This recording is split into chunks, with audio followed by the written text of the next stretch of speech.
Nuestro programa de gobierno contempla el mejoramiento del sistema hospitalario a través de inversiones en infraestructura y tecnología para hacer más eficiente el servicio de salud. Hay que impulsar un crecimiento en la inversión del sistema público de salud.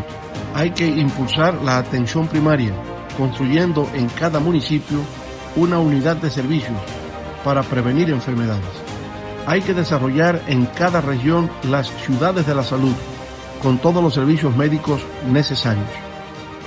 Hay que pensar en el bienestar del personal de salud, su salario, su capacitación y su crecimiento profesional. La salud de los dominicanos es nuestra prioridad, porque ella es la base de nuestra existencia como pueblo. No es momento de inventar. Leonel Presidente, el camino seguro.